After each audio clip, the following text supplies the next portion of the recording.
আমরা যখন খানা খেতে বসি যদি তরকারিটা ভালো হয় বা খানাটা যদি কোয়ালিটি সম্পন্ন হয় তখন পেট ভরে খানা খেয়ে ফেলি এবং পেট ভরে খানা খাওয়ার কারণে এত অস্বস্তি তৈরি হয় যে কথা বলতেও ভালো লাগে না, হাঁটতেও ভালো লাগে না, কিছুই করতে ভালো লাগে না। আসলে খানা খাবো যখন পেটের কতটুকু অংশ আমরা ভরে খানা খাবো এটা নবীজির সুন্নাহ থেকে একটু শিক্ষা গ্রহণ করি। তো নবীজির সুন্নাহ থেকে যেটা পাওয়া যায় সেটা হচ্ছে তিরমিজির হাদিস। নবীজি বলেন, আদম সন্তানের জন্য কয়েক লোকমাই যথেষ্ট যেটা তার কোমরকে বা মেরুদণ্ডকে সোজা রাখতে সহযোগিতা করে। যদি এর পরেও বেশি তোমার খানা খেতে হয় তাহলে পেটটাকে ৩ ভাগ করে ১ ভাগ খানা দিয়ে ভরো, আরেক ভাগ পানি দিয়ে ভরপুর করো, আরেকটা ভাগকে খালি রাখো। তার মানে খুব বেশি যদি খানা খাই তাহলে নবীজির সুন্নাহ থেকে যেটা পাওয়া যায় সেটা হচ্ছে পেটের ৩ ভাগের ১ ভাগ, তার থেকে কখনোই বেশি না।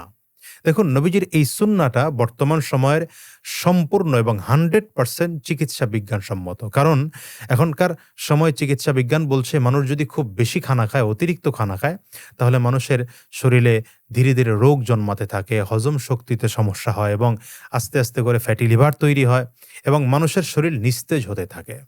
বরঞ্চ উচিত হচ্ছে খানা কম খাওয়া। এজন্যে আমরা তরকারি খুব বেশি হলেও, ভালো হলেও বা খানাটা খুব কোয়ালিটি সম্পন্ন হলেও খুব বেশি খানা খাবো এটা উচিত নয়।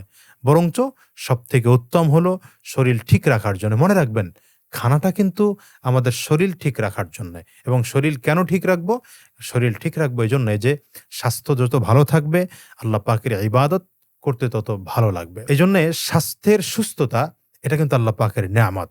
আর যদি অতিরিক্ত খানা খেয়ে বা অলসতা করে শরীরকে এই পরিমাণ মোটা করে ফেলি বা অস্বাস্থ্যকর করে ফেলি যে ইবাদত করতেই কষ্ট হয়, তাহলে এই স্বাস্থ্য আল্লাহ পাকের নেয়ামত নয়।